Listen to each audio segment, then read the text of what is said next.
By the way, the electromagnetic force is one of the fundamental forces of nature, as recognized by the Standard Model, which is like the periodic table but for particles. I purposefully am leaving this overview of magnetic fields superficial and incomplete. There are many magnet-based Pokemon in the world, so I know there'll be more opportunities for me to talk about this enigmatic topic again. Therefore, let's move on from fields to talk about types of magnets. Yes, there are types. There are naturally occurring magnets such as those found in lodestones. Lodestones are also permanent magnets. Permanent magnets always have a noticeable magnetic field around them. I say noticeable because all materials actually exhibit a kind of magnetism called diamagnetism. However, magnetic fields generated by diamagnets are so weak that they are normally not observed. On the subatomic level, every element has a magnetic field. This is because the origin of magnetic fields is the ridiculously fast spinning of electrons, and every element contains electrons. Think of spin as an arrow. For simplicity, an electron can be either pointing up or pointing down.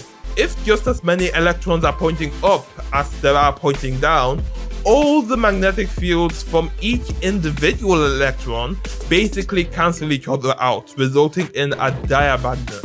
Diamagnets, such as copper, will technically be repelled by a magnet, but imperceptibly so, unless you are really going out of your way to try and observe it. If not all the magnetic fields cancel out, the material is paramagnetic and will technically be attracted to a magnet. Your aluminium can of Coke is paramagnetic.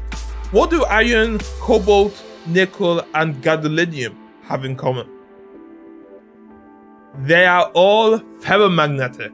They are the 4 elements that have been discovered on the actual periodic table to be permanent magnets at room temperature.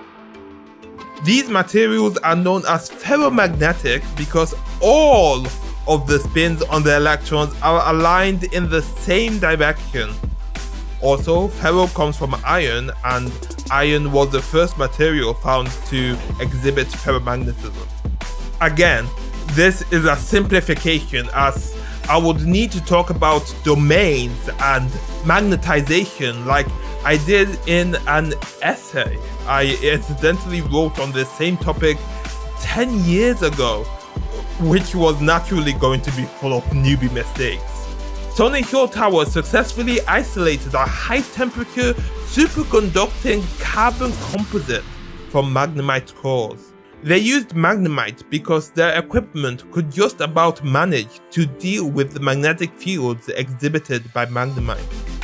The more Magnemite develop, the higher their magnetic field density as they accumulate more superconducting matter. A superconductor is a material that can sustain an electric current indefinitely. Also, a material that becomes superconducting expels magnetic fields due to the Meissner effect. Typically, a superconductor has to be cooled down to nearly absolute zero to work. A quantum computer at Google requires a superconductor to operate and needs to be at about 0.01 Kelvin, which is 300 times colder than outer space.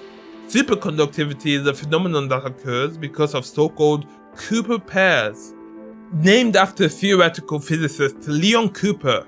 That's his actual name, it's not a pun. Which are pairs of electrons that move in perfect synchronization and lose no energy as a result.